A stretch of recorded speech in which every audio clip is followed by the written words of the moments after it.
Ngapain sih? Terus kayak gini-ginian. Ini kita pengen melakukan satu ritual agar share rating jam praktek ini meningkat.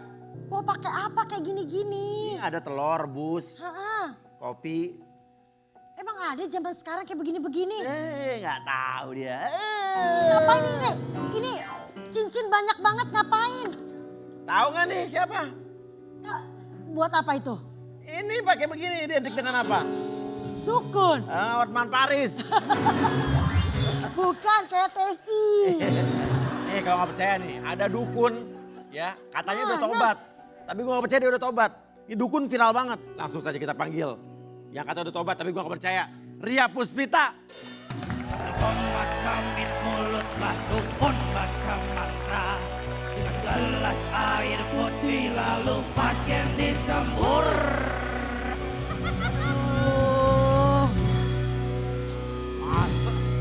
Masa ada dukun tobat? Iya kan? Ini masih jadi dukun kali ya? Untuk apa nih papi nih? Ini bisa nggak naikin rating share jam praktek dan juga menjauhkan dari segala macam teguran dan gangguan. Tapi kan aku udah tobat. Jadi gue salah ngundang dong. Ini jadi nggak bisa jadi dukun lagi nih? Ya udah enggak nyakitin pap. Nyakitin. Nyakitin udah nggak mau. orang kan? Alhamdulillah sudah tobat ya. Amin. Tapi cerita dari Ria Puspita ini waktu jadi dukun ini benar-benar nyeremin. Tapi kita akan lihat dan kita akan justru akan melihat pertobatannya nanti ya. Tapi sebelum kita lihat dulu tayangan berikut ini nih.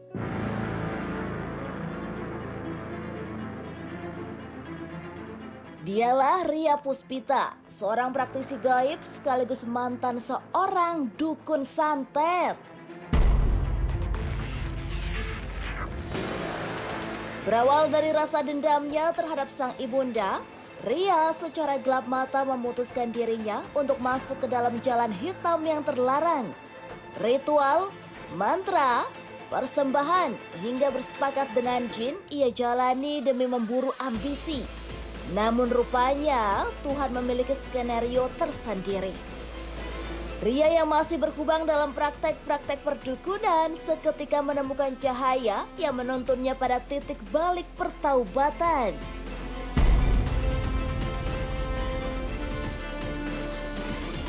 Seperti apa dan bagaimana Ria menceritakan kisah hidupnya? Berikut penuturan sang mantan dukun santet.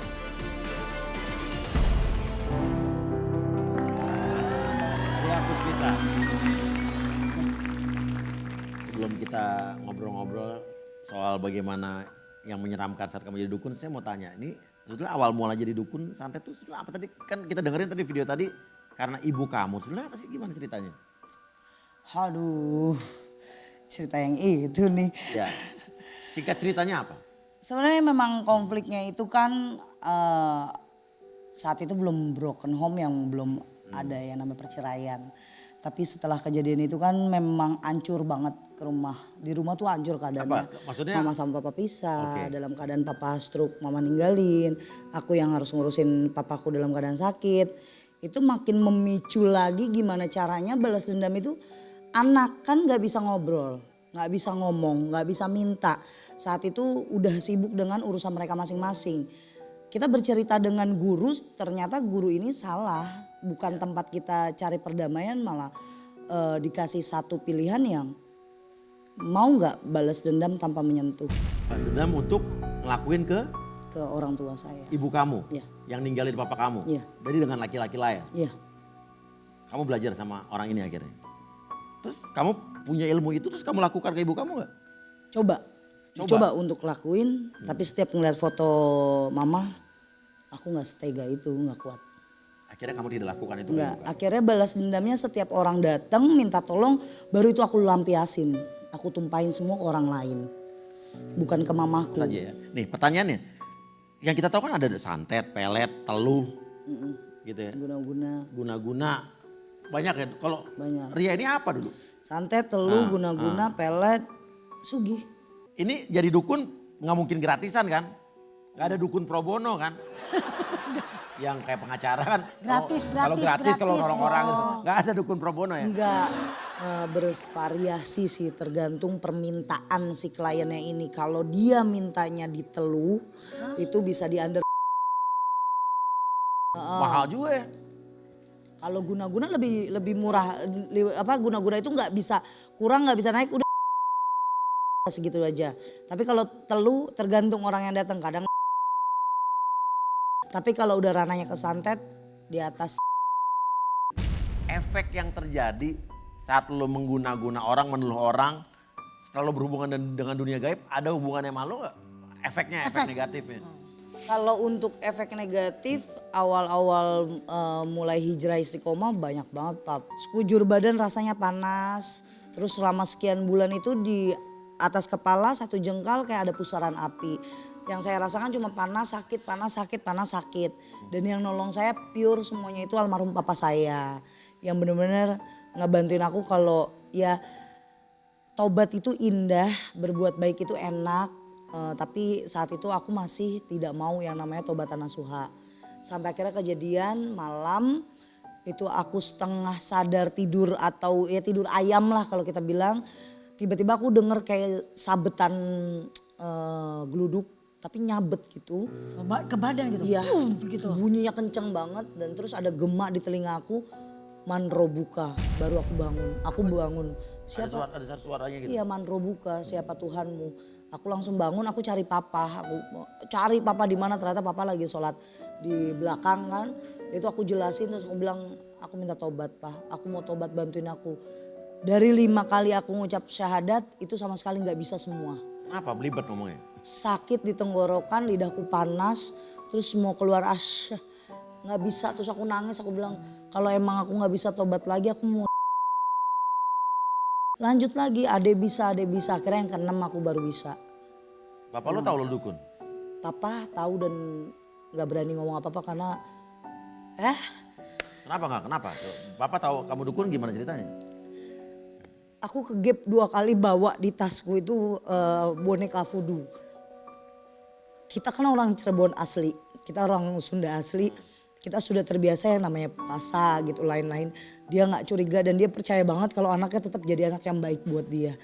Terus pas tahu pun dia cuma ngomong kayak gini, sakitmu tuh gak dalam tapi kok keras banget sih. Aku bilang aku anak, aku butuh orang tua, sekarang papa begini, mamah kayak gitu, aku mau lari ke siapa?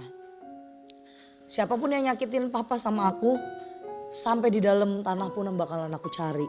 Aku kejar Pak. Aku berbuat kayak gini, aku ngelakuin kayak gini karena aku dendam. Karena papa dari situ udah tahu, makanya terus setiap ketemu tuh kayak tobat deh. Cuma aku yang gak berani karena papa gak bisa apa-apa kan, namanya stroke parah. Dan akhirnya dibantu sama papa. Tapi setelah aku hijrah, aku kan juga divorce, aku udah pisah, aku bilang sama papa, mungkin Tuhan pengennya aku jadi Ria yang baik-baik aja, baik sama semuanya. Aku coba ikutin maunya papa, aku ngajarin ngaji orang. Setelah aku hijrah, aku istiqomah, aku ngajarin. Tapi setelah aku nikah sama suamiku, papa gak ada. Papa nggak ada. Jadi papa gak nikmatin nih ngeliatin aku begini. Bayangin aja papi, aku lagi tobat, aku dapat dihina orang. Aku difitnah abis-abisan, dinolkan uang aku. Gak punya uang sama sekali. Dituduh maling, nipu, semuanya. Kayak harus balik, gue harus balik. Karena papaku gak dikasih makan. Gak ada yang rawat dia, jadi kayak gue tobat. Bapak gue aja masih tetap begini, gak ada yang sayang. Mamaku gak kesentuh sama sekali. Ngeliat papa sakit gak ada yang kesentuh. Saat aku ke Habib nih, aku lari ke Habibana Hasan. Aku bilang, aku mau lihat papa. Papa bangga gak sih? Habib cuma bilang satu, syahadat lu dan nuntun dia baik. Besok bawa anak-anak NM buat ngajain papa. Akhirnya aku bikin awal papa yang kedua. Besar-besaran aku ngarepin 1.000 orang yang aku undang. 2.000, 3.000 orang yang datang buat cuma patehain papa doang. Tentu ada momen tobat yang mungkin membuat kamu tuh kapok atau pengen Bener-bener selesai. Stop dari sampai dukun. Apa sini. pernah ada kejadian yang menyakitkan kamu atau mungkin ada orang yang balas dendam ke kamu apa gimana? Sebenarnya buat stopnya itu kan karena aku diserang balik sama orang Kalimantan. Oh gimana? Kamu punya klien? Klien minta untuk dilumpuhkan, akhirnya sudah lumpuh, dia pulang ke kampung untuk minta disembuhkan. Tiba-tiba 4 bejana aku itu pecah 3. Dan kalau 1 bejana ini pecah, aku mati. Terus akhirnya ya itu langsung kebakaran semuanya. Semua tempat praktek aku kebakaran tanpa tersisa satupun, sampai aku pun ikut kebakar. Aku ditemuin sama anak kecil, aku dibantuin sama anak kecil. Gak lama perasaan aku tuh jalan pulang ke rumah. Aku naik angkot pulang ke rumah. Aku pokoknya udah ada di rumah aja lah, udah ada sama papa. Papa bilang aku jalan kaki, kamu kayak orang kesakitan. Iya, sekujur badan aku sakit. Dan itu setiap hari aku nangis aja, sakit pak, panas. Ditanyain kenapa, baru aku jujur 3-4 hari setelah aku di rumah. Jadi memang dibalikin. Sekujur tubuh tuh perasaan Panas semuanya. Jadi yang sana lebih sakti dari kamu gitu ya? Iya. Pasti, karena saya yakin di atas langit masih ada langit. Karena saat itu kan aku ngerjainnya penuh dengan emosi sama nafsu. Dan memang gak ada yang kekurangan, semuanya juga cukup. Dia sakti banget.